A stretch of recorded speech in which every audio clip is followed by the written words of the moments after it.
Il y a 252 millions d'années, la Terre a failli cesser d'exister. Une série d'éruptions volcaniques colossales, dans ce que nous connaissons aujourd'hui sous le nom de Sibérie, a déclenché une chaîne d'événements qui a rayé de la carte 90% de toutes les espèces océaniques et environ 70% de la vie terrestre. Les mers sont devenues acides. La température mondiale a monté en flèche en l'espace de dizaines de milliers d'années. L'oxygène s'est raréfié. Les chaînes alimentaires se sont effondrées en cascade, l'une après l'autre, comme des pièces de domino tombant sur un plateau planétaire. Le monde n'a pas été détruit par un impact venu de l'espace, ni par une guerre entre espèces. Il a été détruit de l'intérieur, par la Terre elle-même. Et pourtant, de cette dévastation est né quelque chose d'extraordinaire. Les écosystèmes qui ont émergé de cette apocalypse volcanique ont laissé la planète presque vide, avec des niches écologiques ouvertes et sans propriétaires, comme des terres non colonisées attendant l'explorateur qui arriverait le premier. C'est sur cette planète blessée, encore fumante de la catastrophe, qu'un groupe de reptiles ayant les pattes directement sous le corps a commencé à gagner du terrain. Ils ne l'ont pas fait d'un coup. Ils ne sont pas arrivés au pouvoir en rugissant. Ils l'ont fait lentement, en trébuchant, en rivalisant, en échouant, en s'adaptant. Il leur a fallu des dizaines de millions d'années pour devenir les maîtres du monde. Aujourd'hui, nous allons raconter cette histoire complète, 200 millions d'années d'évolution, d'extinction, de résurrection et de transformation.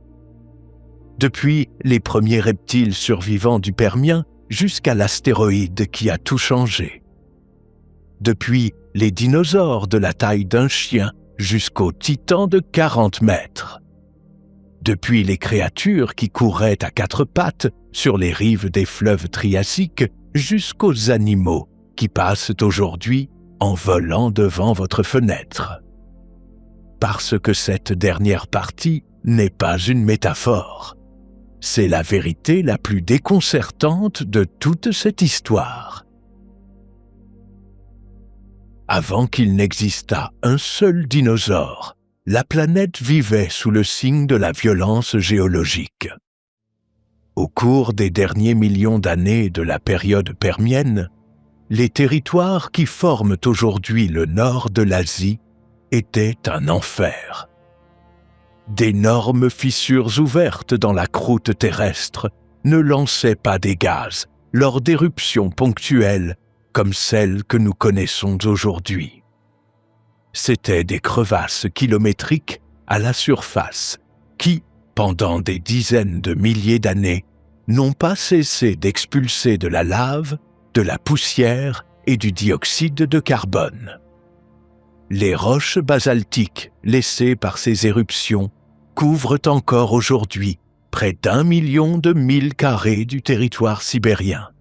Un rappel fossilisé de combien de temps le monde a brûlé. Le paléontologue Steve Brusatte, dans son parcours exhaustif à travers la préhistoire des dinosaures, décrit cette période comme l'une des pires époques de toute l'histoire de la vie sur Terre, au cours de laquelle l'accumulation de gaz à effet de serre n'a pas seulement élevé la température de quelques degrés, mais a déclenché un effet de serre hors de contrôle. Les océans se sont acidifiés. D'énormes dépôts de méthane piégés au fond des mers ont fondu, libérant un gaz doté d'un pouvoir de réchauffement plus de 30 fois supérieur au CO2. Le cycle s'est auto-entretenu jusqu'à ce que les écosystèmes ne puissent tout simplement plus tenir. Ce qui est resté fut une planète presque nue. Les gorgonopsiens, de grands reptiles synapsides qui dominaient la chaîne alimentaire comme de véritables super-prédateurs du Permien, disparurent pour toujours.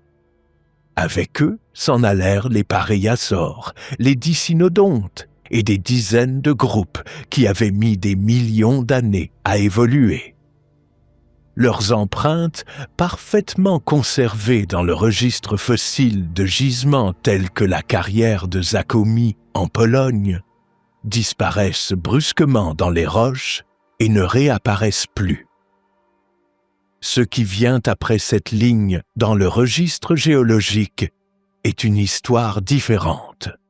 Peu d'empreintes, beaucoup de terriers, une faune appauvrie et effrayée qui avait survécu à l'apocalypse en se cachant sous terre. Ce fut précisément cette vacuité qui a rendu possible tout ce qui allait suivre. Lorsque les écosystèmes terrestres ont commencé à se rétablir, la période connue sous le nom de Trias a commencé.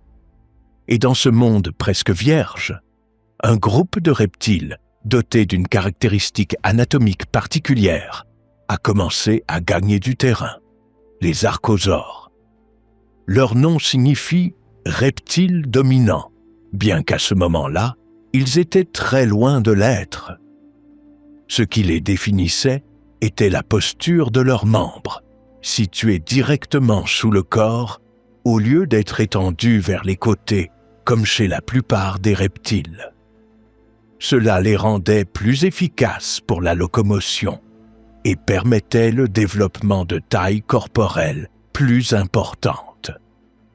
Leur système respiratoire était également plus efficace pour extraire l'oxygène de l'air raréfié du Trias.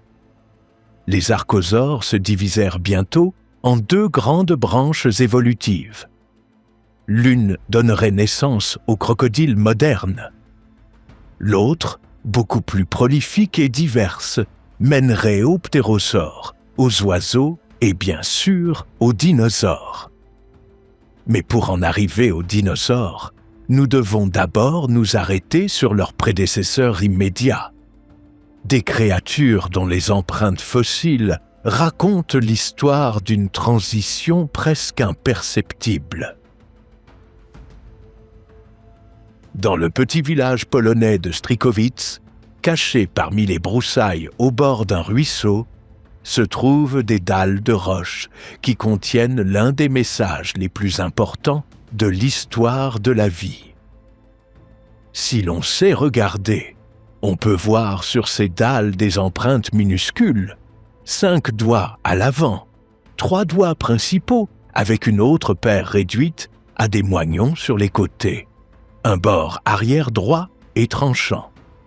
Ces empreintes, baptisées Prorodactylus, ont été trouvées et étudiées par le paléontologue Grzegorz Niedźwiecki et son équipe, qui sont arrivés à la conclusion qu'elles avaient été laissées par un animal d'une taille similaire à celle d'un chat domestique, ayant vécu il y a environ 250 millions d'années. Ce n'était pas un dinosaure, mais presque.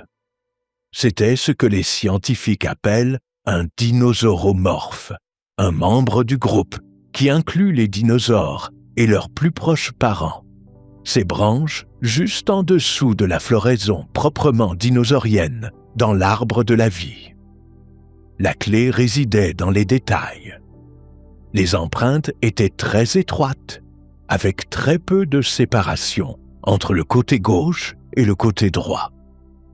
Il n'y a qu'une seule façon de laisser ce type d'empreinte, en marchant debout, avec les membres directement sous le corps.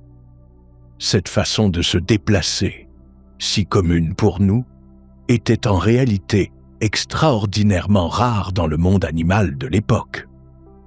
Les amphibiens, les lézards et la plupart des reptiles de l'époque se déplaçaient avec les membres étendus vers les côtés, laissant des pistes beaucoup plus larges. Le Prorodactylus marchait droit, et cela changeait tout. Marcher debout permettait de couvrir de plus grandes distances avec moins d'énergie, de courir plus vite et de soutenir des tailles corporelles progressivement plus grandes.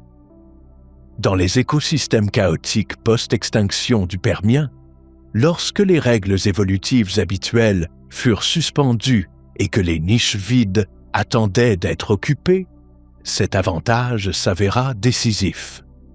Les dinosauromorphes diversifièrent leur présence dans les zones humides tempérées de la Pangée au cours des millions d'années suivants, laissant leurs traces en Pologne, en France, en Allemagne et dans le sud-ouest des États-Unis. Certains atteignirent la taille d'un loup, certains se déplaçaient à deux pattes. Tous tendaient vers quelque chose qui n'était pas encore arrivé. La transition de dinosauromorphe à véritable dinosaure fut, selon les mots de Bruzat lui-même, un changement de nom plutôt qu'un saut évolutif. Seules quelques caractéristiques osseuses séparaient les deux groupes. Une cicatrice allongée sur l'humérus pour ancrer les muscles du bras, des languettes sur les vertèbres cervicales pour renforcer le cou, et une articulation de la hanche avec une fenêtre ouverte là où le fémur s'unit au bassin. Des changements mineurs, presque imperceptibles, mais suffisants pour marquer le début d'une lignée qui dominerait la planète pendant 200 millions d'années. Il y a entre 240 et 230 millions d'années, dans les ravins poussiéreux de ce qui est aujourd'hui la province argentine de San Juan, sont apparus les premiers vrais dinosaures. Le parc provincial d'Ichigualasto, connu également sous le nom de Vallée de la Lune, est l'un des lieux les plus évocateurs de la planète pour quiconque s'intéresse aux origines des dinosaures. Ces Badlands sculptés par le vent, ces crêtes couvertes de cheminées de fées et ces falaises teintées d'oxyde contiennent certains des fossiles de dinosaures les plus anciens du monde. C'est ici que le paléontologue argentin Victorino Herrera a guidé les scientifiques vers un ensemble d'ossements au début des années 60 du siècle dernier. Des ossements qui s'avérèrent appartenir à un prédateur bipède de taille moyenne qui fut baptisé de son nom en son honneur, Herrerasaurus. Et c'est ici aussi que, en 1991, un étudiant nommé Ricardo Martinez a littéralement trébuché sur le crâne d'un autre dinosaure encore plus primitif, en soulevant un morceau de roche du sol et en voyant dépasser plusieurs dents de son intérieur. Cet animal, de la taille d'un Golden Retriever, s'appellerait Eoraptor. Ces premiers dinosaures n'étaient pas les géants que l'imaginaire populaire associe à leur nom. L'Eoraptor mesurait à peine 1 mètre de longueur et pesait ce que pourrait peser un chien de taille moyenne. Ses pattes étaient positionnées directement sous le corps, ses mains possédaient des griffes préhensiles utiles pour capturer des proies, et ses dents combinaient des bords tranchants à l'arrière de la mâchoire, avec des dents en forme de feuilles à l'avant, ce qui suggère qu'il était omnivore. L'Herrerasaurus était plus grand, pouvant atteindre les 6 mètres, avec des dents dentelées et de puissantes pattes arrière, mais même lui était éclipsé par les grands prédateurs qui dominaient l'écosystème d'Ichigualasto. Les Rawisouchiens comme le Saurosuchus, des crocodiles primitifs qui marchaient sur 4 pattes et pouvaient atteindre 7 mètres de longueur. La réalité des premiers dinosaures contraste de manière remarquable avec leur célébrité ultérieure. À Ichigualasto, les dinosaures représentaient à peine entre 10 et 20% du total de l'écosystème. Ils étaient surpassés en nombre et en diversité par les premiers synapsides, les rhinchosaures et les crocodiles primitifs eux-mêmes. Loin d'être les conquérants inévitables du monde, les premiers dinosaures étaient des animaux marginaux. restreint aux zones humides tempérées de la Pangée, incapable de coloniser les régions tropicales arides qu'occupait une grande partie du supercontinent. Et pendant près de 30 millions d'années, c'est ainsi qu'ils restèrent. Le vaste supercontinent de la Pangée, qui s'étendait de pôle en pôle, entouré par l'unique océan mondial, appelé Panthalassa, présentait des conditions environnementales extrêmes dans son intérieur. Des moussons à méga-échelle balayaient de manière saisonnière la planète entière, alternant des saisons brutalement sèches avec des déluges dévastateurs. Les déserts subtropicaux, situés à environ 30 degrés de chaque côté de l'équateur, constituaient une barrière climatique que les dinosaures ne parvenaient pas à franchir. Les crocodiles primitifs et leurs parents, les pseudosuchiens, occupaient avec une diversité bien plus grande les niches écologiques disponibles dans ces régions arides.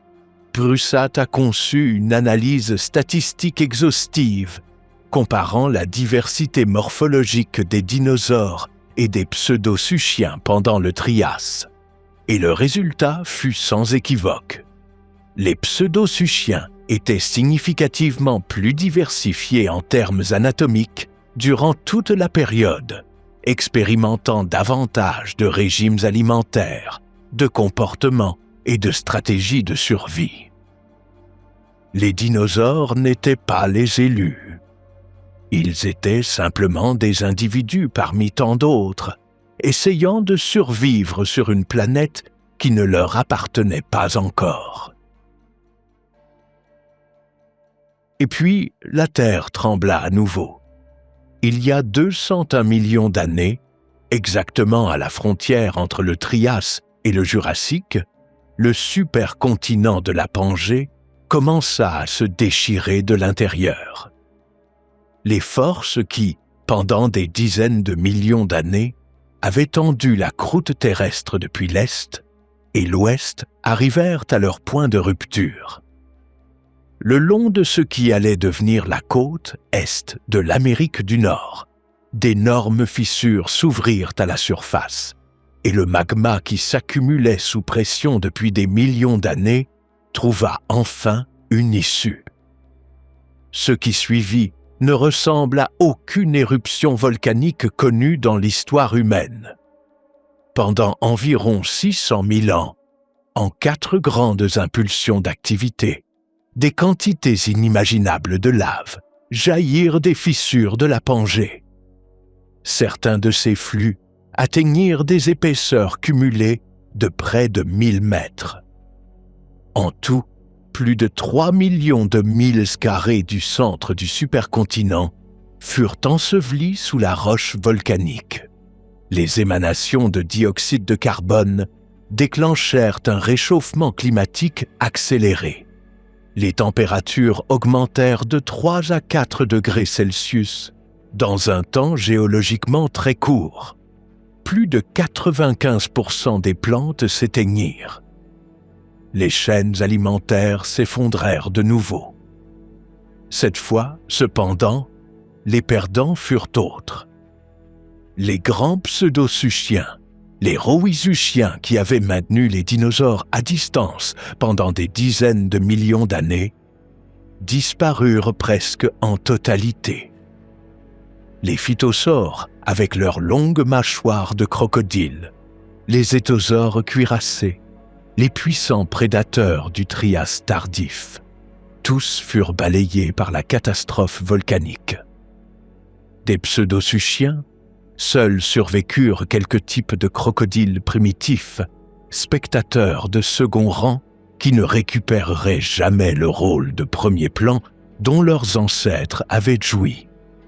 Les empreintes triasiques des gisements du bassin de Newark et tout le long de la côte et de l'Amérique du Nord racontent l'histoire avec une clarté crue.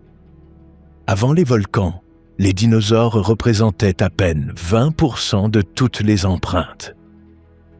Après, ils passèrent à la moitié. une variété complètement nouvelle de traces de dinosaures apparues dans les registres géologiques immédiatement postérieurs. Des empreintes plus grandes, plus diverses, d'animaux qui étaient nos passés d'acteurs secondaires à protagonistes indiscutables de l'histoire. Pourquoi les dinosaures ont-ils survécu alors que leurs concurrents périssaient? C'est, selon les mots de Brusatte, un mystère qui a tenu éveillés de nombreux chercheurs nocturnes. Peut-être que leur système respiratoire plus efficace leur donnait un avantage sur une planète en plein bouleversement. Peut-être que leur taux de croissance plus rapide leur permettait de reconstituer les populations plus vite. Peut-être était-ce simplement une question de chance d'être ceux qui s'éloignaient de l'avion juste avant qu'il ne s'écrase. Quelle que soit la réponse, le résultat fut sans équivoque. Quand les volcans s'éteignirent, le monde était un endroit très différent. Et dans ce nouveau monde, les dinosaures étaient les maîtres des lieux. Aux premières aubes du Jurassique, lorsque la lumière solaire traversait pour la première fois les cieux d'une planète fraîchement réorganisée, une silhouette bipède de 6 mètres de longueur s'avançait sur une plaine d'inondation, à pas longs et délibérés. Ce n'était pas le dinosaure le plus grand, pas plus que le plus lourd, mais il avait quelque chose qu'aucun autre prédateur de son temps ne pouvait égaler. Une combinaison de vitesse et de précision qui faisait de lui l'un des premiers grands chasseurs du nouvel ordre dinosaurien. Son nom est Dilophosaurus wetherili et il a vécu il y a environ 193 millions d'années dans ce qui est aujourd'hui le sud-ouest des États-Unis, dans la région qui faisait alors partie des zones arides subtropicales du nord de la Pangée. Le nom signifie littéralement « lézard à 2 crêtes » et les 2 crêtes osseuses parallèles qui ornaient son crâne constituent sa caractéristique la plus frappante, bien que non la plus dangereuse. Ces crêtes, trop fragiles pour servir d'armes, remplissaient probablement une fonction similaire à celle du plumage élaboré de nombreux oiseaux modernes. C'étaient des signaux de reconnaissance entre individus de la même espèce, des structures d'affichage pour attirer un partenaire ou intimider les rivaux. Si le Dilophosaurus s'en ornait pour impressionner, ce devait être un spectacle formidable avant même d'ouvrir la bouche. Parce que c'était la bouche qui importait. Ses mâchoires étaient remplies de dents acérées conçues pour couper la viande, et ses longues jambes fines lui permettaient de traverser le terrain ouvert avec une vitesse considérable. Les estimations actuelles suggèrent qu'il pouvait facilement dépasser les 30 km/h en poursuite soutenue. Avec cette vitesse et cette dentition, le Dilophosaurus chassait probablement des proies de taille moyenne, de petits dinosaures herbivores et d'autres reptiles qui partageaient l'écosystème du Jurassique précoce. Il y a une donnée qui mérite une attention particulière concernant cette créature. Le Dilophosaurus a représenté pendant des décennies l'image d'un dinosaure qui crachait du venin, grâce à son apparition dans le premier film de Jurassic Park. Cette représentation n'a aucun fondement dans le registre fossile. Il n'existe aucune preuve d'un mécanisme quelconque pour produire ou cracher des toxines, et les structures osseuses de son crâne ne soutiennent pas une telle interprétation. Le Dilophosaurus n'avait pas besoin de venin. C'était un prédateur parfaitement armé sans cela. Ce qui est intéressant et beaucoup plus pertinent, c'est la place qu'il a occupée dans l'écologie de son temps. C'était l'un des premiers grands théropodes du Jurassique, un représentant précoce de la lignée évolutive qui, au cours des 130 millions d'années suivants, produirait certains des prédateurs les plus formidables ayant foulé la Terre. Le Dilophosaurus était une ébauche, un brouillon de ce qui allait venir, encore svelte et relativement léger, construit pour l'agilité plutôt que pour la puissance brute. Son déclin et sa disparition sont arrivés avec les changements environnementaux du Jurassique précoce, à mesure que la planète continuait de se réorganiser et que les écosystèmes se transformaient. Il appartient à une ère d'expérimentation et de transition, le prélude d'une symphonie qui mettrait des dizaines de millions d'années de plus à atteindre son plein développement. À mesure que le Jurassique avançait, la planète que connaissaient les premiers dinosaures commença à s'évanouir. La Pangée continua son lent démembrement, poussée par les mêmes forces tectoniques qui avaient déclenché l'extinction. Les fissures s'élargirent jusqu'à devenir des bassins. Les bassins se remplirent d'eau de mer, et les continents que nous connaissons aujourd'hui commencèrent à se dessiner à l'horizon du temps géologique. Le climat devint plus humide et chaud dans de nombreuses régions, et les forêts de fougères, de cycadales et de conifères s'étendirent sur des paysages qui, au Trias, avaient été des déserts. Le monde devint vert d'une manière qui n'avait pas été possible auparavant. Et dans ce monde vert et humide, l'évolution commença à faire quelque chose qu'elle n'avait jamais fait dans l'histoire de la vie terrestre. Elle poussa la taille des animaux au-delà de toute limite imaginable. Les sauropodes furent le résultat de cette impulsion. Quiconque voit pour la première fois le squelette d'un sauropode adulte ne peut rester indifférent. Ces dinosaures étaient, en termes de taille pure, les animaux terrestres les plus grands qui ont foulé la Terre dans toute l'histoire de la planète. Peut-être plus étonnant que leur taille est l'ingénierie biologique qui la rendait possible. Le paléontologue Brusatte identifie au moins 5 adaptations spécifiques qui, combinées, ont permis aux sauropodes d'atteindre des tailles impossibles pour tout autre animal terrestre ayant existé avant ou après. La première était leur long cou, non seulement plus long que celui de n'importe quel autre animal, structurellement extraordinaire, avec des dizaines de vertèbres creuses, remplies de sacs aériens qui le rendaient étonnamment léger pour son envergure. Ses coups fonctionnaient comme des grues biologiques, permettant aux sauropodes d'atteindre la nourriture dans la cime des arbres, tout en restant immobiles, étendant et rétractant la tête sans bouger le reste du corps. L'efficacité énergétique de cette stratégie alimentaire était considérable. La deuxième était leur vitesse de croissance. Les registres de croissance inscrits à l'intérieur de leurs os, visibles par analyse microscopique, révèlent que les sauropodes atteignaient leurs tailles adultes en à peine 30 ou 40 ans, en partant d'œufs de la taille de ballons de football.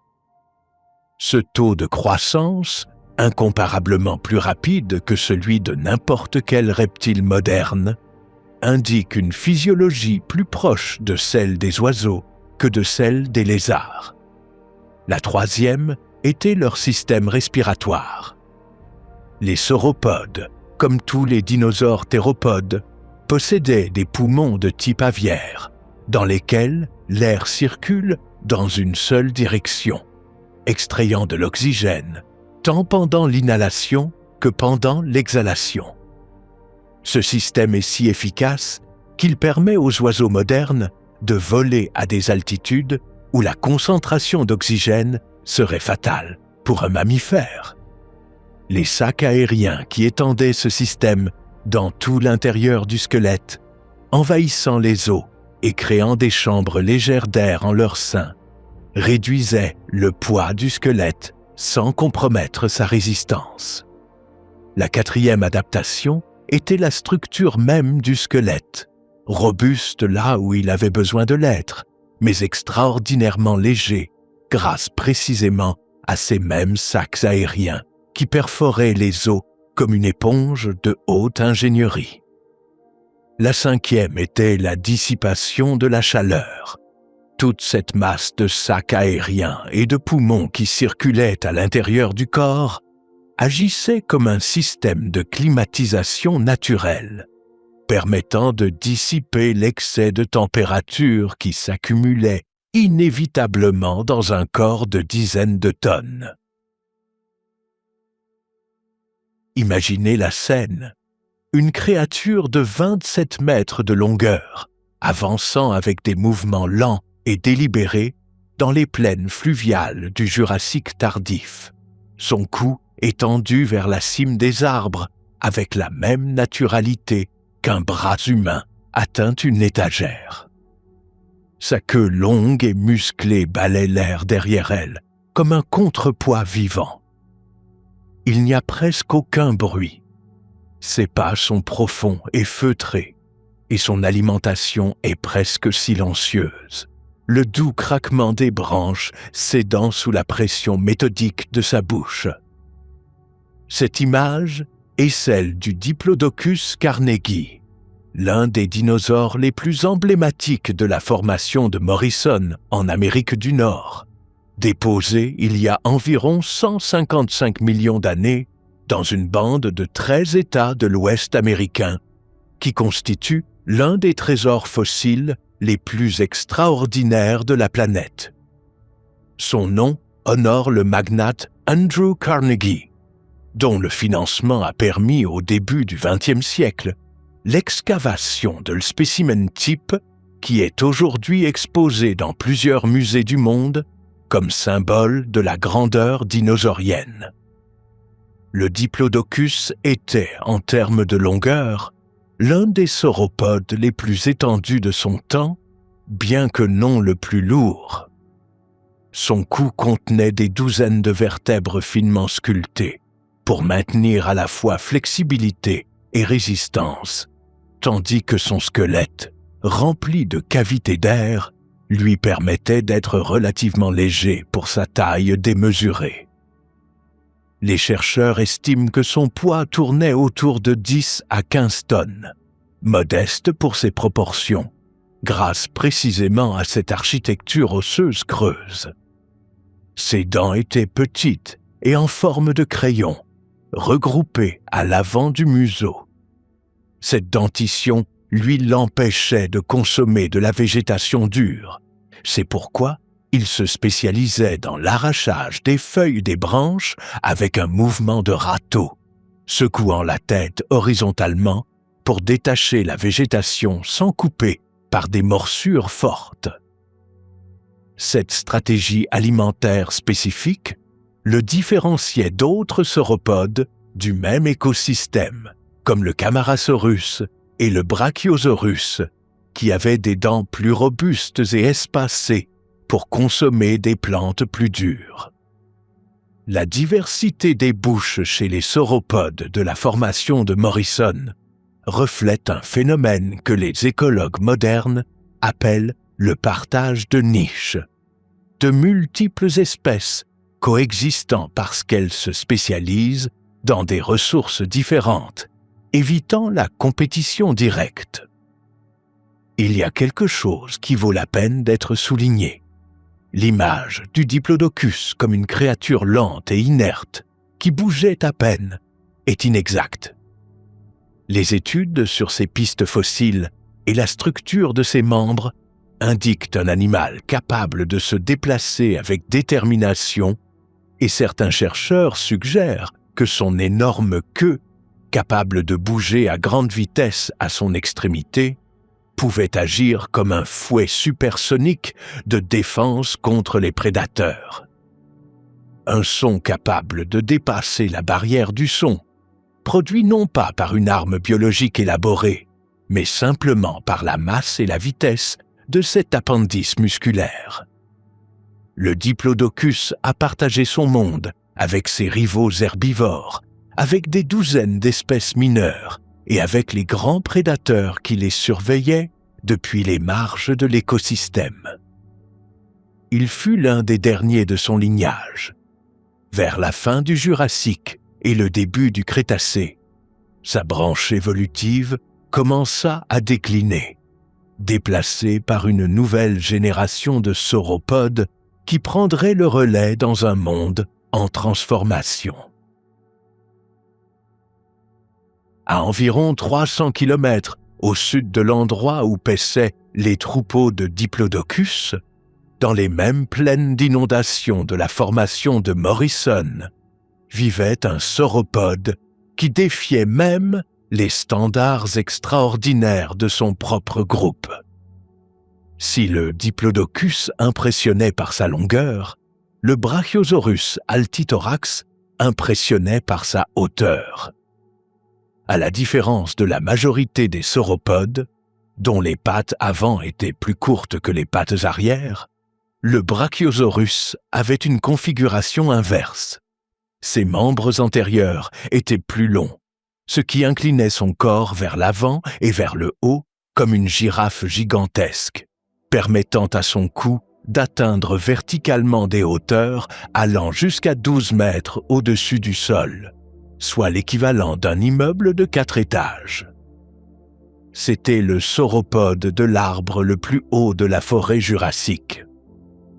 Son poids, estimé par les chercheurs à 35 tonnes ou plus, selon les modèles numériques les plus récents, en fait, l'un des animaux terrestres les plus lourds ayant jamais existé. Cette masse démesurée était possible grâce à la même architecture osseuse qui permettait la grandeur de tous les sauropodes, des vertèbres remplies de sacs aériens, qui allégeaient le squelette sans compromettre son intégrité structurelle. Lorsque dans la décennie de 1990, des paléontologues comme Carl Bates et Peter Falkingham commencèrent à construire des modèles numériques tridimensionnels de squelettes de sauropodes pour calculer leur poids avec une plus grande précision, les résultats confirmèrent que les chiffres traditionnels étaient, dans de nombreux cas, des sous-estimations. Les dents du Brachiosaurus étaient spatulées, robustes, conçues pour arracher de la végétation plus dure que celle que préférait le Diplodocus.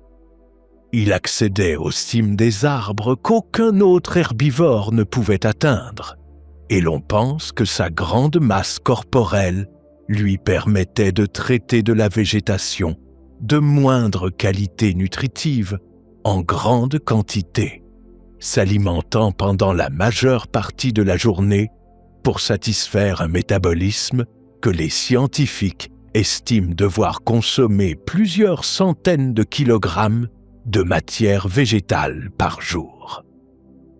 Les scientifiques ont également beaucoup réfléchi à la manière dont ces animaux pompaient le sang suffisant vers un cerveau situé à 12 mètres au-dessus du sol.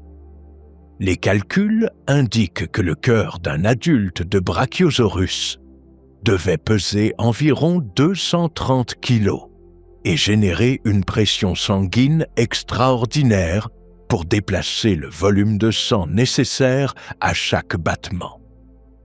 Certaines hypothèses suggèrent que le cou ne se maintenait pas verticalement de manière habituelle, mais qu'il restait dans une position plus horizontale, ce qui réduirait le travail cardiaque, bien que le débat sur la posture du cou des sauropodes reste actif parmi les chercheurs. Le Brachiosaurus a dominé les forêts jurassiques tardives comme un monument vivant aux possibilités de l'évolution, mais aussi comme l'exemple d'un design si spécialisé que tout changement significatif dans l'environnement pouvait se transformer en menace existentielle. Lorsque les conditions climatiques de la transition Jurassique-Crétacée ont altéré les écosystèmes, son lignage commença à reculer, cédant du terrain aux titanosaures, une nouvelle génération de sauropodes qui conquérirait le Crétacé avec des stratégies un peu différentes. Aucun prédateur qui tapit durant la nuit ne semble plus omineux que celui qui sait exactement comment utiliser ses armes. Dans les plaines jurassiques de la formation de Morrison, dans les mêmes territoires où les Diplodocus et les Brachiosaurus avançaient avec une lenteur majestueuse, rôdait un prédateur que les chercheurs ont fini par surnommer, non sans raison, le boucher du Jurassique. L'Allosaurus fragilis a vécu il y a environ 155 millions d'années et atteignait des longueurs comprises entre 9 et 12 mètres, avec un poids que les modèles numériques situent autour de 2,2 tonnes et demie. Il était considérablement plus robuste que les théropodes du Jurassique précoce, mais aussi beaucoup plus agile que les géants qui domineraient le Crétacé tardif. Le paléontologue Broussat décrit son crâne comme le résultat d'un design radicalement différent de celui que l'on trouve chez le Tyrannosaurus. Là où le T-Rex avait une tête conçue pour mordre avec une force écrasante, l'Allosaurus avait un crâne fait pour encaisser l'impact des coups. Les simulations par éléments finis réalisées par la paléontologue Emily Rayfield à l'université de Bristol montrent que le crâne de l'Allosaurus pouvait supporter de grandes forces d'impact, bien que ses dents, relativement minces, ne fussent pas capables de mordre avec une puissance comparable à celle du T-Rex. La conclusion est élégante et brutale à parts égales. L'Allosaurus chassait en utilisant sa tête comme une hache, la lançant vers le bas contre la proie, entaillant avec ses dents acérées au lieu d'écraser avec elle. Ses bras étaient plus longs et plus polyvalents que ceux du T-Rex, équipés de 3 griffes à chaque main qui lui permettaient de saisir des proies qui se débattaient. Sa posture debout et ses jambes musclées lui conféraient une vitesse considérable pour sa taille. Les gisements fossiles de la formation de Morrison conservent des preuves d'Allosaurus dans des os mordus de sauropodes, incluant des marques de dents qui correspondent avec précision à la dentition du boucher jurassique. Dans le célèbre gisement de Cleveland Lloyd, dans l'Utah, plus de 1070 os appartenant à des Allosaurus ont été trouvés, dans ce qui représente la plus grande concentration connue de restes d'un unique prédateur dans toute l'histoire des vertébrés. La raison de cette accumulation reste débattue. Certains chercheurs proposent que l'endroit fonctionnait comme un piège naturel, où les herbivores piégés dans la boue attiraient les carnivores, qui à leur tour restaient piégés dans cette même boue. D'autres suggèrent des modèles différents.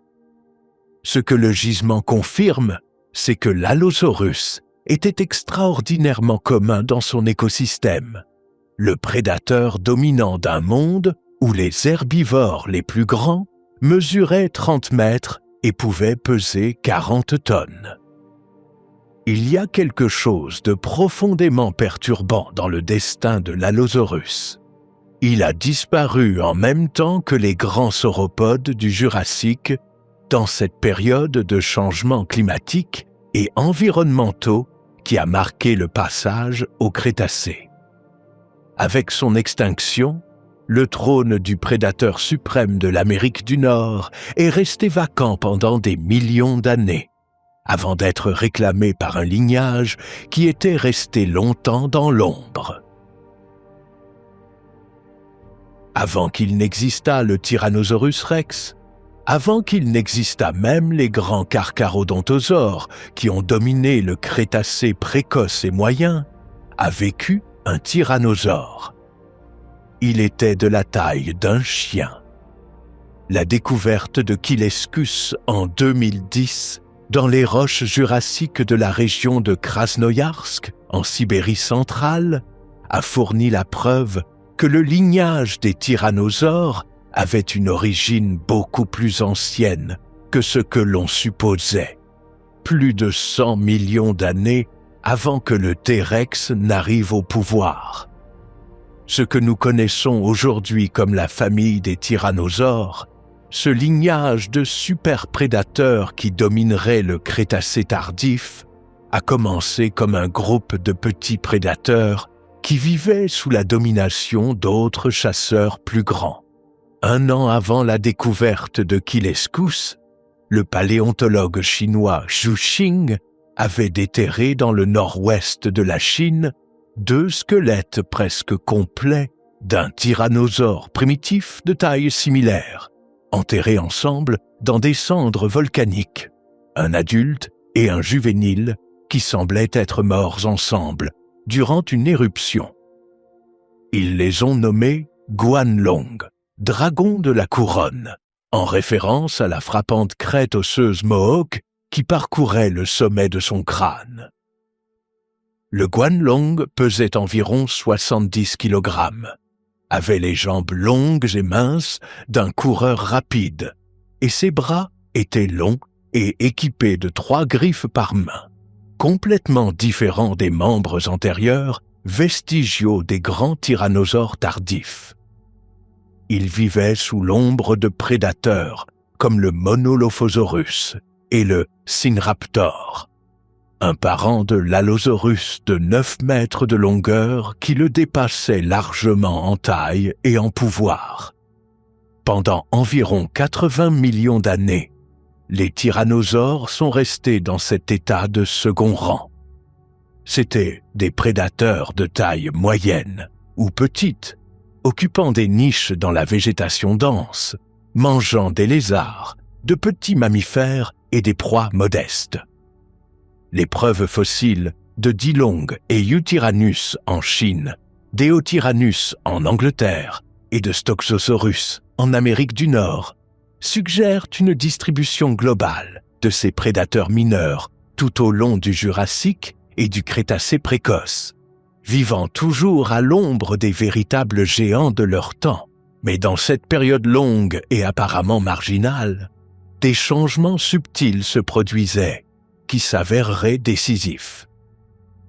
Les études des crânes fossilisés de tyrannosaures primitifs, spécialement du Timurlengia eotica, décrites en 2016 à partir de matériaux du désert du Kizilkoum en Ouzbékistan, révèlent que ces animaux ont développé des cerveaux plus grands et des sens plus aigus que ceux d'autres théropodes contemporains, incluant des organes de l'olfaction extraordinairement développés et une cochlée allongée pour détecter les sons de basse fréquence. Les tyrannosaures sont devenus intelligents avant de devenir grands. Et quand est arrivé le moment où les carcharodontosaures qui les dominaient ont commencé à décliner, il y a environ 84 millions d'années, les tyrannosaures avaient déjà l'équipement sensoriel et neurologique nécessaire pour faire le saut définitif. À l'automne de 1861, des ouvriers d'une carrière du village bavarois de Solnhofen étaient en train d'extraire une pierre calcaire très fine, la même qui servait à imprimer les affiches lithographiques de l'époque, lorsque l'une des dalles qu'ils ont ouvertes contint quelque chose qu'aucun d'eux n'attendait. Une créature fossilisée d'il y a 150 millions d'années qui avait des griffes et une queue de reptile, mais des plumes et des ailes d'oiseau. L'Archaeopteryx lithographica venait d'être trouvé. Ce fossile extraordinaire, surnommé dans le monde scientifique la première pierre de rosette de l'évolution, est arrivée au moment le plus opportun possible, à peine 2 ans après la publication de L'origine des espèces de Charles Darwin. Le naturaliste Thomas Henry Huxley, le plus ardent défenseur des idées darwiniennes, fut le premier à signaler la ressemblance entre l'Archéoptéryx et un petit dinosaure théropode du même gisement bavarois, le Compsognathus. Sa conclusion fut radicale pour son temps. Les oiseaux descendaient des dinosaures. Ce que l'Archéoptéryx révélait dans ses os était un mélange déconcertant de caractéristiques. Il avait des dents, héritage de ses ancêtres reptiliens. Il avait une longue queue osseuse, très différente de la queue courte et fusionnée des oiseaux modernes. Il avait des griffes sur les ailes, réminiscence des doigts de ses ancêtres théropodes. Mais il avait aussi des plumes parfaitement formées, avec une structure aérodynamique asymétrique cohérente avec la capacité de vol, et une furcula, l'os de la chance des oiseaux modernes, dérivé des clavicules. C'était, dans tous les sens du terme, un animal à cheval entre 2 mondes. Les découvertes des dernières décennies dans la région de Liaoning, dans le nord-est de la Chine, ont complété le tableau d'une manière que Huxley n'aurait pu imaginer. Depuis le milieu des années 90, lorsque le paléontologue Phil Currie montra à son collègue John Ostrom la photographie d'un petit dinosaure enveloppé dans une auréole de plumes parfaitement conservées, les trouvailles n'ont pas cessé. Plus de 20 espèces de dinosaures à plumes ont été décrites à partir des gisements de Liaoning, toutes préservées de manière extraordinaire par des éruptions volcaniques qui ont couvert la forêt environnante d'une avalanche de cendres et de boue qui a agi comme un sépulcre instantané. Ces créatures confirment ce que les études d'Ostrom et Baker avaient proposé des décennies auparavant. Les oiseaux sont des dinosaures. Non pas des descendants de dinosaures au sens lâche de l'expression, mais des membres de la famille des dinosaures, au même sens où les chauves-souris sont des mammifères. Les théropodes de la famille des paraviens partageaient avec les oiseaux modernes non seulement les plumes, mais aussi l'os de la furcula, les mains à 3 doigts qui pouvaient se replier contre le corps, les poumons de type aviaire et, selon les registres de croissance osseuse, des taux métaboliques similaires à ceux des oiseaux modernes. Les plumes, en particulier, n'ont pas évolué pour le vol. Les preuves indiquent qu'elles sont apparues, d'abord comme des structures d'isolation thermique ou de parade sexuelle, et que c'est seulement plus tard, dans certaines lignées évolutives qui ont développé les proportions adéquates d'un corps petit et de grandes ailes, qu'elles ont acquis une fonction aérodynamique. Ce fut un accident de l'évolution, une fonction émergente que personne n'avait conçue, mais qui, lorsqu'elle est apparue, a ouvert un monde de possibilités complètement nouveau. L'Archéoptéryx est à l'extrémité initiale de cette histoire. Ses plumes étaient déjà complètement fonctionnelles pour le vol. Ses os légers, sa furcula et sa structure alaire le plaçaient sans équivoque du côté des oiseaux au sein de la famille des dinosaures. Et pourtant, ses dents, sa longue queue et ses griffes rappelaient constamment d'où il était venu. Il y a 145 millions d'années, sans qu'aucun astéroïde ne tombât, ni qu'aucun volcan ne ravageât le paysage, le Jurassique s'est simplement transformé en Crétacé. Le changement fut graduel. Les écosystèmes ne se sont pas interrompus avec violence, mais se sont transformés lentement à mesure que les conditions climatiques oscillaient, que les continents continuaient leur séparation et surtout que le monde végétal commença à se réinventer d'une manière qui transformerait pour toujours la biologie des dinosaures herbivores. Jusqu'au Crétacé précoce, la végétation terrestre avait été dominée par des groupes de plantes qui existaient depuis des centaines de millions d'années. Les fougères, les cicadales, les gingos et les conifères, toutes dotées de systèmes de reproduction basés sur des spores ou des graines nues. L'apparition des angiospermes, les plantes à fleurs, a changé les règles du jeu d'une manière que les dinosaures contemporains ne pouvaient anticiper. Les plantes à fleurs produisent des fleurs qui attirent les insectes et d'autres animaux pour leur pollinisation, ce qui leur permet de se reproduire avec une plus grande efficacité et de coloniser de nouveaux environnements beaucoup plus rapidement que leurs concurrents. En quelques dizaines de millions d'années, les angiospermes se sont diversifiés, passant de quelques espèces en Asie à devenir le groupe végétal dominant de la planète. Avec plus de types de plantes disponibles, la pression sélective sur les herbivores s'est intensifiée. Ceux qui développeraient des mâchoires et des dents capables de traiter la nouvelle végétation auraient un avantage formidable. Et les dinosaures ont répondu. Les ornithopodes, en particulier, ont connu une radiation évolutive extraordinaire durant le Crétacé. Les iguanodontes et leurs descendants, les hadrosaures, ont développé des systèmes dentaires d'une complexité sans précédent.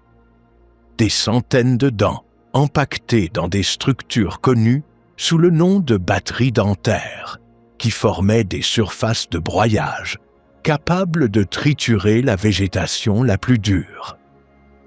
À mesure que les dents de la partie supérieure de la batterie s'usaient, elles étaient remplacées par celles de la couche suivante, dans un processus continu qui garantissait que l'animal ne se retrouvât jamais sans surface masticatoire fonctionnelle. C'était, selon les mots du paléontologue Lawrence Whitmer, une machine de traitement végétal d'une efficacité qu'aucun vertébré moderne n'a surpassée. Les cératopsiens ont diversifié leur structure crânienne, élaborée avec une inventivité qui semble presque délibérée. Des coups avec des collerets osseuses au design de plus en plus complexe, des cornes qui poussaient dans différentes positions et proportions selon l'espèce, des couleurs et des motifs que les chercheurs reconstruisent à partir des mélanosomes conservés dans certains tissus fossilisés. Et les ankylosaures, blindés comme des chars médiévaux, ont fait de leur propre défense un art. Non seulement ils étaient couverts de plaques osseuses incrustées dans la peau, mais certaines espèces ont développé à la pointe de la queue des masses d'os solides dont les dimensions et la structure mécanique, selon des études de 2019 dirigées par la chercheuse Victoria Harbour, auraient été capables de fracturer les os d'un prédateur adulte d'un seul coup bien ciblé. Dans les déserts de Mongolie, il y a environ 75 millions d'années, sous un ciel jurassique qui commençait à ressembler à l'actuel, un groupe de prédateurs de taille moyenne perfectionnait un système de chasse qui s'avérerait être des dizaines de millions d'années en avance sur son temps. Le Velociraptor mongoliensis est, sans aucun doute, le dinosaure que plus a souffert de l'effet des licences dramatiques du cinéma. Sa taille réelle était celle d'un grand dindon, environ 2 mètres de longueur et entre 15 et 20 kilos de poids. Les créatures de la hauteur d'une personne qui sautent sur leurs victimes dans les films ne sont pas des vélociraptors. Ce sont, en toute rigueur, des Deinonychus antiropus, un dromaeosauridé plus grand que le paléontologue John Ostrom a décrit en 1969 à partir de fossiles du Montana et qui fut l'animal qui a provoqué la révolution de la pensée sur les dinosaures. Mais ce que le Vélociraptor perdait en taille, il le récupérait largement en sophistication. C'était un animal complètement emplumé, comme nous le savons par des impressions directes de calamus dans les os de l'avant-bras fossilisé. Il ne pouvait pas voler, pero ses plumes servaient probablement pour la thermorégulation, la parade, et peut-être pour générer de l'attraction en courant sur des surfaces inclinées. Son cerveau était grand par rapport à son corps. Le taux d'encéphalisation des dromaeosauridés était comparable à celui d'oiseaux modernes, comme les corbeaux et les pies, connus pour leur intelligence.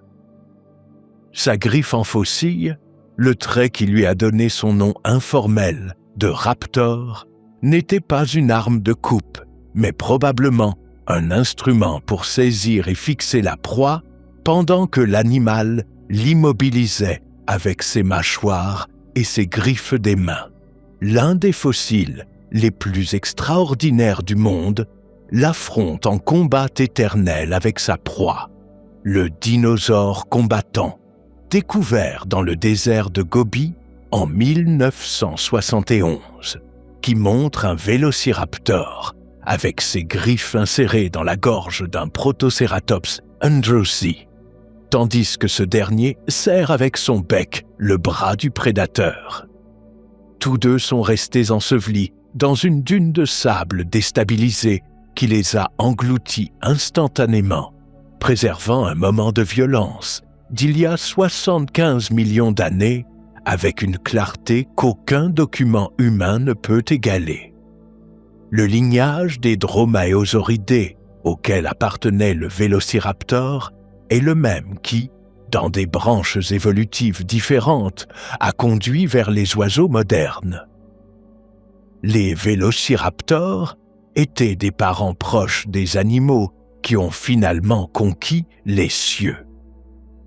En ce sens, leur extinction ne fut que partielle. Leurs cousins ont survécu.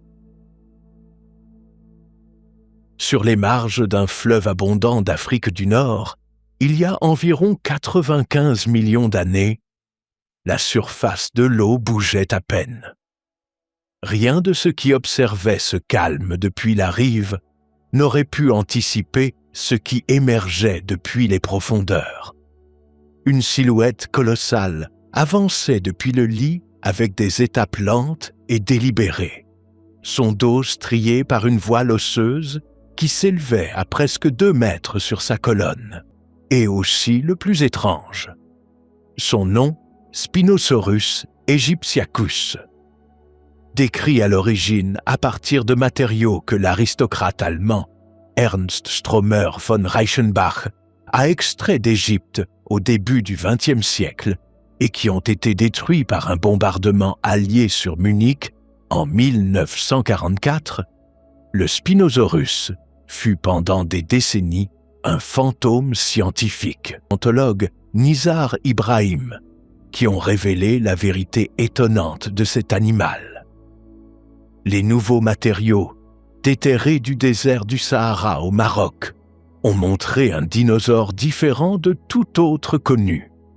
Des membres antérieurs longs et robustes, des pattes arrière étonnamment courtes pour un théropode, des pieds larges avec des griffes aplaties et des os denses sans chambre d'air, similaires en structure aux os des pingouins modernes, adaptés pour plonger.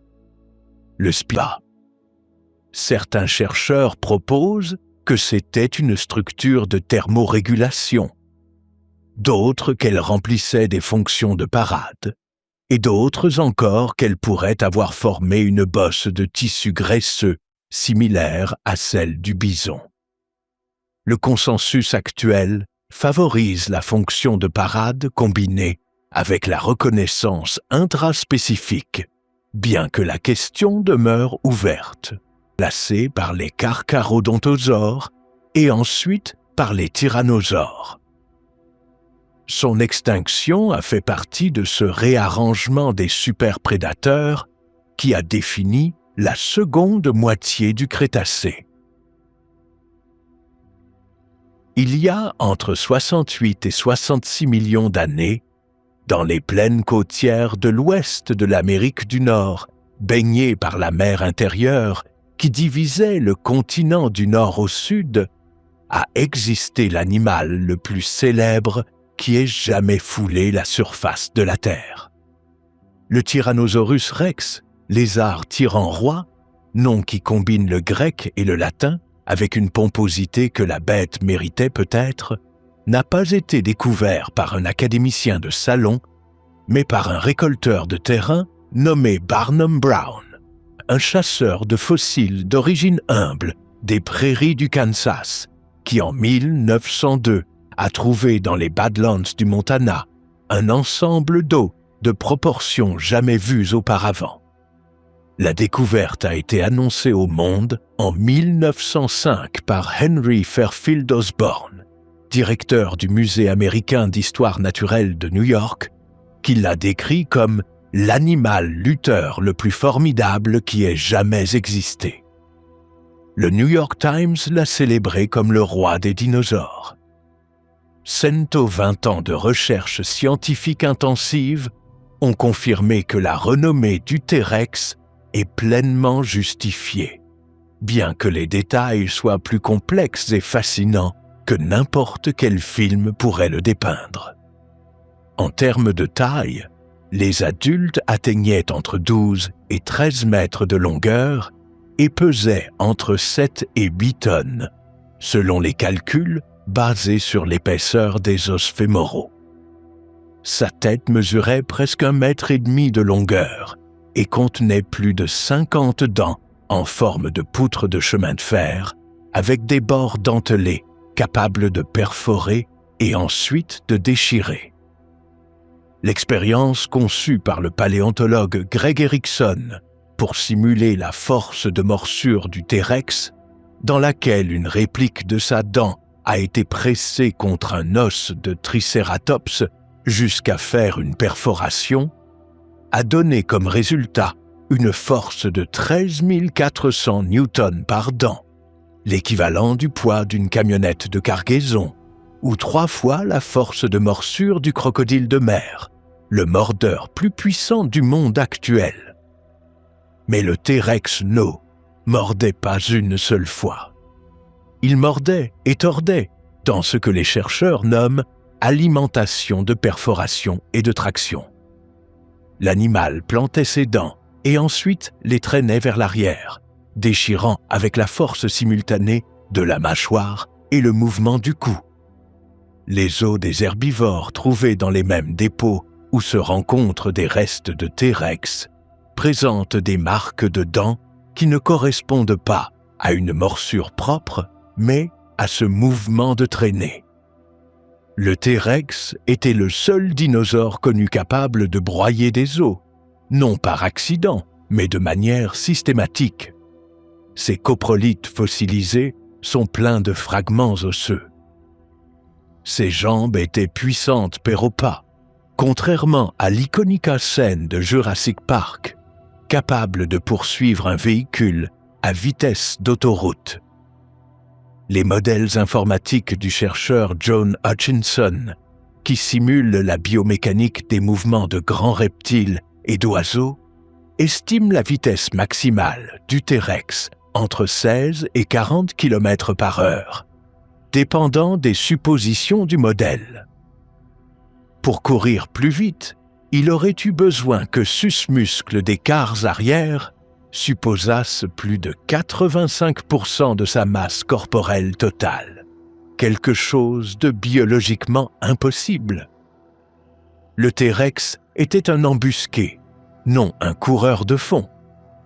Ses bras, objet inépuisable de plaisanterie culturelle pour leur petitesse apparente, n'étaient pas vestigiaux. La chercheuse Sarah Burch après des années de reconstruction de la musculature des théropodes, a conclu que le T-Rex avait de puissants extenseurs d'épaules et fléchisseurs de coudes, exactement les muscles nécessaires pour maintenir une proie qui se débattait pendant que les mâchoires faisaient le travail principal. C'étaient des accessoires du meurtre, non des organes inutiles. Le T-Rex grandissait à une vitesse étonnante. Durant ses années d'adolescence, entre les 10 et les 20 ans approximativement, il gagnait environ 760 kg par an, presque 2 kg par jour. La microscopie des coupes transversales d'os, technique développée par Erickson lui-même, révèle qu'aucun exemplaire connu n'a vécu plus de 30 ans. Il vivait vite, grandissait de prisa et mourait jeune pour l'os standard d'un animal de sa taille. Ses parents les plus proches étaient asiatiques, comme le Tarbosaurus mongoliensis, et les études génético-phylogénétiques suggèrent que le T-Rex est arrivé en Amérique du Nord depuis l'Asie, en traversant le pont terrestre de Bering, et s'est étendu vers le sud à travers l'Alaska et le Canada. À la même époque et sur l'os même territoire où le T-Rex dominait comme superprédateur, un herbivore de 9 mètres de longueur et de plusieurs tonnes de poids avait résolu le problème de la défense avec une architecture crânienne qui n'a pas de pareille chez aucun animal ayant existé avant ou après. Le Triceratops horridus avait 3 cornes, une sur chaque œil, de plus d'1 mètre de longueur, et une sur le museau, plus courte mais également solide. Derrière elle, une plateforme osseuse massive, la collerette, s'étendait depuis la partie arrière du crâne vers le haut et vers l'arrière, formant l'un des designs anatomiques les plus élaborés que l'évolution a produit chez un vertébré terrestre. Durant des décennies, on a débattu si cette collerette avait une fonction défensive, thermorégulatrice ou de parade. Les études actuelles, qui incluent des analyses de la vascularisation fossilisée à l'intérieur de la collerette, indiquent qu'elle remplissait probablement de multiples fonctions. Elle pouvait être irriguée de sang et changer de couleur durant la cour ou l'affrontement. Elle servait à ancrer les muscles du cou nécessaires pour maintenir et bouger cette énorme tête, et elle aurait eu aussi une certaine valeur dans les affrontements intraspécifiques. Le registre fossile du gisement de Hell Creek, dans le Montana, est sans équivoque sur la relation entre le Triceratops et le T-Rex. Les os des herbivores présentent des marques de dents qui coïncident avec celles du prédateur, et il y a des exemplaires avec des marques cicatrisées qui démontrent qu'ils avaient survécu à une attaque préalable. La coexistence n'était pas paisible, c'était une course aux armements biologiques en temps réel, avec le prédateur exerçant une pression sélective sur la défense de l'herbivore et l'herbivore exerçant une pression sélective sur la stratégie de chasse du prédateur. Tous deux ont continué d'évoluer durant les derniers millions d'années du Crétacé dans une escalade mutuelle qui ne se terminerait qu'avec l'extinction des deux. Le gisement de Homer dans le Montana, découvert de manière fortuite par l'amateur Helmut Redschlag durant une expédition du musée Burpee, a fourni la première preuve que les Triceratops étaient des animaux sociaux.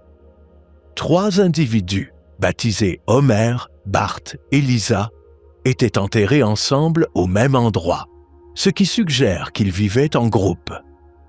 Cette grégarité aurait eu une valeur défensive claire.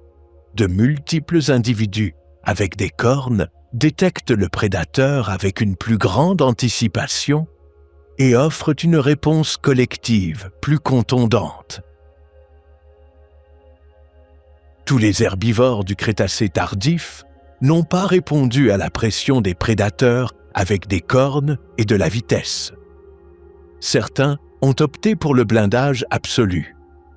L'Ankylosaurus maniventris était, dans tous les sens pertinents, un char d'assaut bio, les flancs et même les paupières. La partie inférieure du corps, plus vulnérable au sol, manquait de ce blindage, ce qui signifiait que la meilleure stratégie défensive de l'Ankylosaurus était l'opposé de celle de n'importe quelle proie. Ne pas fuir était sa masse caudale. Au bout de sa queue, un nodule massif d'os solides formé par des vertèbres fusionnées et des plaques osseuses épaissies atteignait la taille d'une boule de démolition.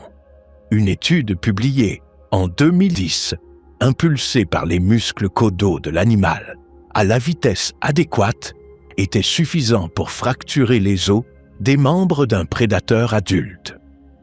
C'était un outil évolutif sans précédent, non seulement un bouclier passif, mais une arme active capable d'infliger des dommages sévères. Les ankylosaures appartiennent à la même ligne évolutive que les stégosaures du Jurassique, avec qui ils partagent un ancêtre commun.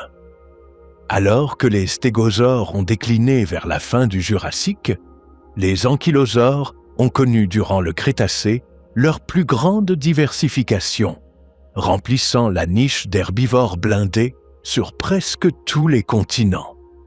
Ils étaient, en termes de stratégie adaptative, la réponse définitive à la question de comment survivre dans un monde dominé par les T-Rex. Dans les cieux du Crétacé tardif, où les oiseaux primitifs coexistaient encore avec leurs ancêtres dinosauriens, planait un animal qui mettait en échec les limites du possible dans la biologie du vol. Les dinosaures, bien qu'on les confonde souvent avec eux par la simultanéité de leur existence. Les ptérosaures étaient le groupe frère des dinosaures au sein des archosaures. Ils ont évolué le vol indépendamment des oiseaux, développant des ailes formées par des membranes de peau étendues entre un doigt annulaire extrêmement allongé et le corps. Ils furent les premiers vertébrés à conquérir le ciel actif et plus extraordinaire représentant. Avec une envergure estimée entre 10 et 11 mètres, il était approximativement de la taille d'un petit avion d'entraînement. Il pesait, selon les modèles les plus récents, entre 250 et 400 kilos. La question de comment un animal de cette taille pouvait se lever du sol et se maintenir en vol a occupé plusieurs groupes de chercheurs durant des décennies. Les études biomécaniques les plus récentes suggèrent que les ptérosaures grands comme le Quetzalcoatlus étaient capables d'un lancement quadrupède. Ils poussaient avec les 4 membres simultanément pour atteindre la vitesse de décollage, de manière similaire à comment le font les oiseaux de grande taille, comme les albatros. Une fois en l'air, le Quetzalcoatlus était presque à coup sûr un planeur de longue portée. Les os creux de son squelette, la longueur de ses ailes et la position de son centre de gravité le rendaient apte pour les courants thermiques dont il tirait parti pour couvrir de grandes distances avec une dépense énergétique minimale. La question de sa diète a généré du débat.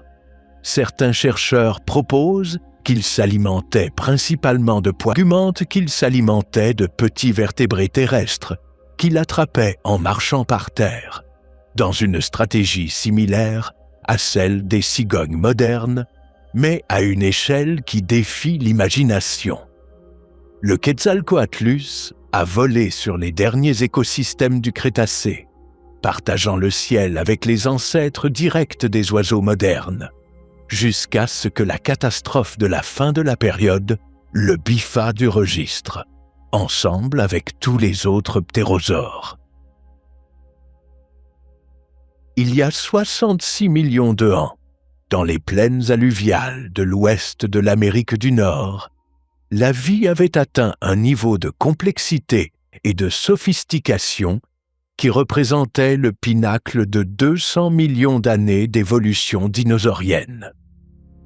La formation de Hell Creek, déposée dans les derniers 2 millions d'années du Crétacé, dans un bassin drainé par les jeunes montagnes rocheuses vers l'est, est l'écosystème dinosaurien le mieux connu par la science.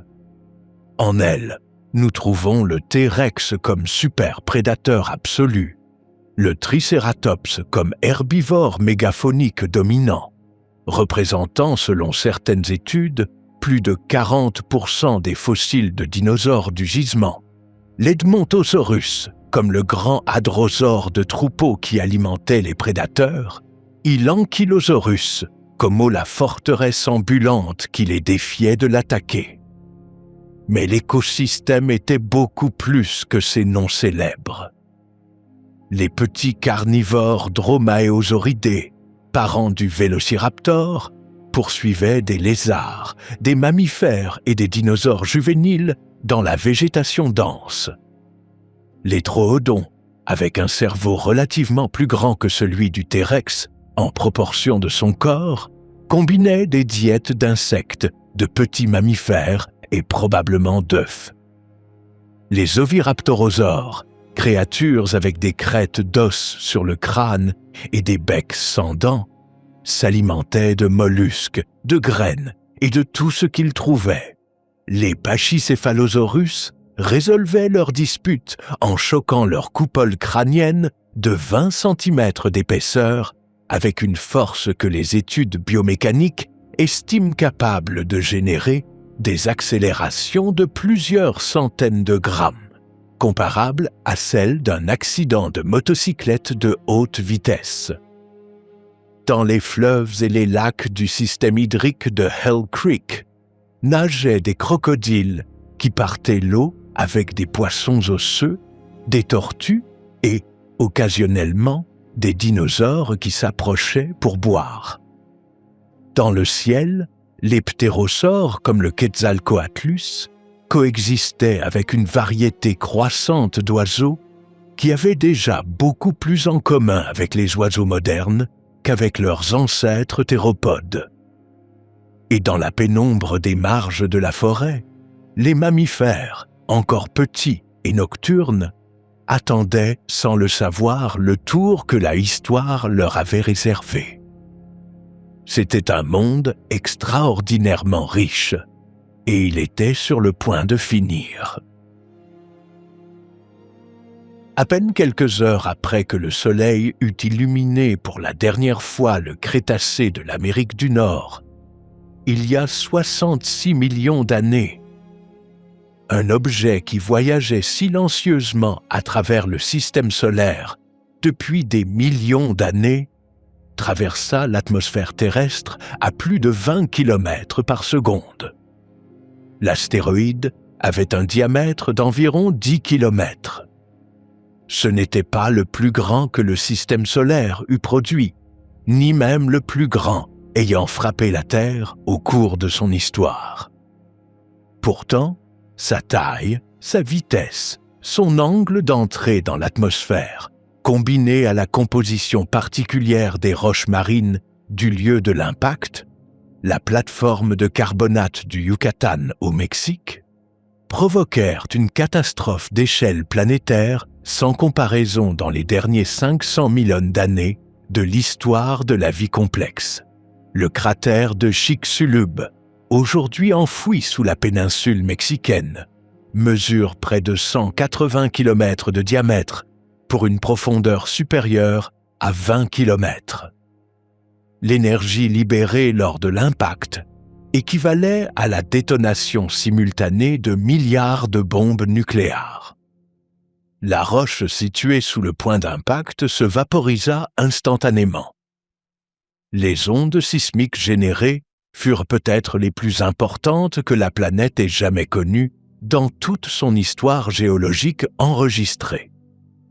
Les méga-tsunamis qui en résultèrent atteignirent des hauteurs de plusieurs centaines de mètres dans le golfe du Mexique et frappèrent des côtes situées à des milliers de kilomètres de distance. Cependant, la destruction immédiate ne fut pas le pire des fléaux. Le matériel projeté dans l'atmosphère par l'impact, qui comprenait d'énormes quantités de roches vaporisées, de carbone et de sulfate provenant des roches évaporitiques du Yucatan, bloqua globalement la lumière du Soleil pendant des semaines, puis des mois. Les températures mondiales chutèrent rapidement. Sans lumière solaire, la photosynthèse s'arrêta. Les plantes commencèrent à mourir. Les herbivores qui en dépendaient perdirent leur source de nourriture, et les prédateurs qui dépendaient des herbivores suivirent le même chemin. C'était le même mécanisme qui avait opéré lors de l'extinction du Permien 185 millions d'années plus tôt.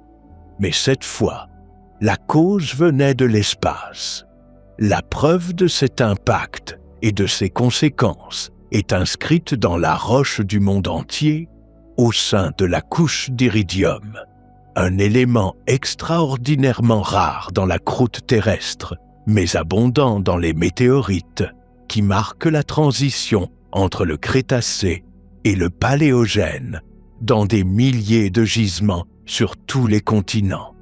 Les chercheurs Walter Alvarez et son père Luis Alvarez identifièrent cette anomalie en 1980 dans des roches italiennes près de Gubbio et proposèrent l'hypothèse de l'impact d'un astéroïde. Des décennies de preuves ultérieures, incluant la découverte du cratère de Chicxulub lui-même, ont transformé ce qui était une hypothèse audacieuse en l'un des faits les mieux établis de la géologie historique. Tout ne mourut pas. L'extinction de la limite Crétacé-Paléogène fut catastrophique, mais pas universelle. Certaines lignées de vie trouvèrent un chemin à travers l'apocalypse, et parmi elles se trouvaient les mammifères et les oiseaux. Comprendre pourquoi ils ont survécu alors que leurs contemporains disparaissaient offre une leçon évolutive de premier ordre. Les mammifères de la fin du Crétacé étaient petits, majoritairement omnivores, et vivaient dans des terriers ou des fissures qui les protégèrent de la chaleur extrême et de la pluie de débris enflammés des premières heures et des premiers jours suivant l'impact. Leur régime alimentaire flexible, qui incluait des graines, une ressource capable de persister dans le sol pendant des mois ou des années, contrairement à la végétation fraîche, leur permit de survivre à une période où la plupart des ressources alimentaires fraîches avaient disparu. De plus, leur petite taille signifiait qu'ils nécessitaient beaucoup moins d'énergie que les grands dinosaures non-aviens pour rester en vie. Les oiseaux qui survécurent appartenaient aux lignées les plus dérivées, celles qui avaient perdu leurs dents, développé des becs plus polyvalents et réduit leur taille à des proportions plus gérables sur le plan énergétique. Beaucoup d'oiseaux du Crétacé plus spécialisés, y compris des groupes dotés de dents, rappelant leurs ancêtres théropodes, disparurent aux côtés des dinosaures non-aviens. Les groupes qui s'en sortirent étaient ceux capables de se nourrir de graines, une ressource qui ne dépendait pas de plantes en croissance active pour être disponible. Sur une planète se repeuplant lentement de végétation, les oiseaux survivants se diversifièrent à une vitesse que les registres fossiles montrent clairement. Au cours des 10 premiers millions d'années du Paléogène, ils évoluèrent jusqu'à produire la majorité des ordres modernes que nous connaissons aujourd'hui. Les prédateurs, les insectivores, les frugivores, les oiseaux aquatiques ou les coureurs terrestres émergèrent tous durant cette période de rapide radiation évolutive que les chercheurs appellent l'explosion du Paléogène. En ce sens, l'extinction du Crétacé n'a pas éliminé les dinosaures. Elle a éliminé la majorité d'entre eux. Ceux qui restèrent héritèrent du monde. Il y a une réalité qu'il convient de rendre absolument claire avant de clore cette histoire.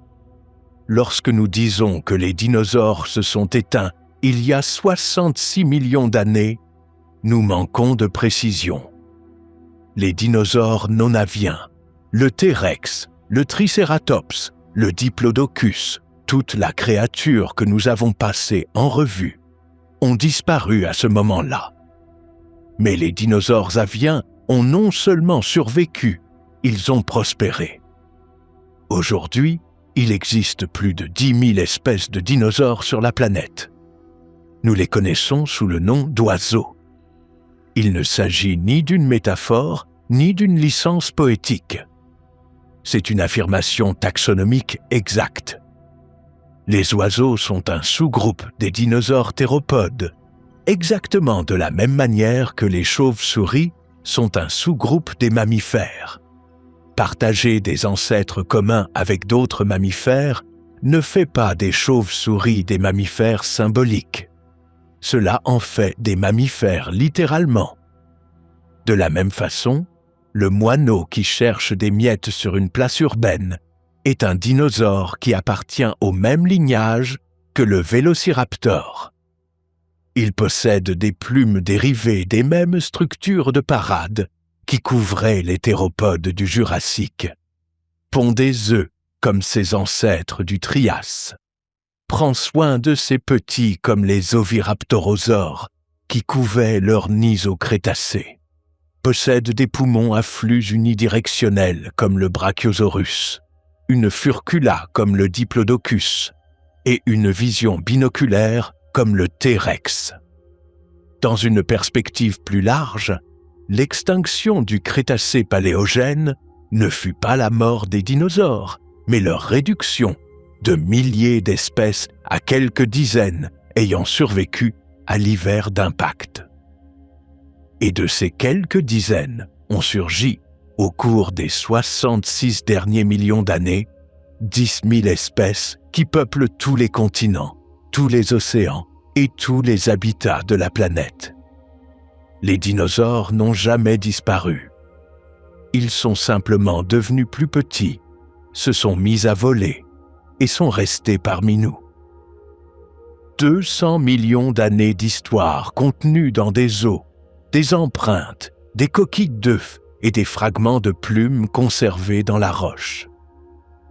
L'histoire que nous avons parcourue n'est pas celle de créatures éteintes sans rapport avec le monde moderne.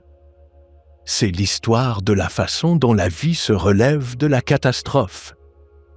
C'est l'histoire de la manière dont l'opportunité et l'adaptation se combinent pour produire des formes d'existence que personne n'aurait pu prédire. C'est l'histoire de la façon dont la contingence, le hasard et la sélection naturelle travaillent ensemble durant des milliers de générations pour produire l'extraordinaire diversité du monde vivant.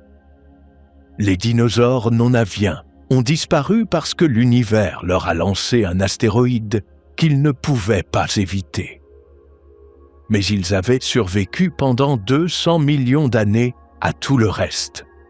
Des volcans qui déchirèrent des supercontinents, des changements climatiques qui réécrivirent la géographie planétaire, des extinctions massives qui effacèrent leurs concurrents et des révolutions biologiques qui transformèrent les écosystèmes dont ils dépendaient. Aucun lignage dans l'histoire de la vie n'a démontré une capacité d'adaptation et une résilience comparables sur une telle échelle temporelle. Et leur héritage n'est pas seulement fossile. Chaque fois qu'un corbeau résout un problème qui aurait déconcerté un chien, il utilise un cerveau dont les racines évolutives courent parallèlement à celles du vélociraptor. Chaque fois qu'un vol des tourneaux forme une murmuration hypnotique dans le ciel du crépuscule. Il exécute des comportements de coordination de groupe que ses ancêtres théropodes ont développés il y a des dizaines de millions d'années. Chaque fois qu'un albatros traverse l'océan Pacifique, avec les mêmes poumons à flux unidirectionnel qui ont permis aux sauropodes de devenir plus grands que n'importe quel animal terrestre avant eux, les dinosaures sont toujours là, naviguant, chassant, nichant et chantant à l'aube. L'ère des grands dinosaures est terminée. L'ère des dinosaures, au sens le plus précis du terme, ne l'a jamais été.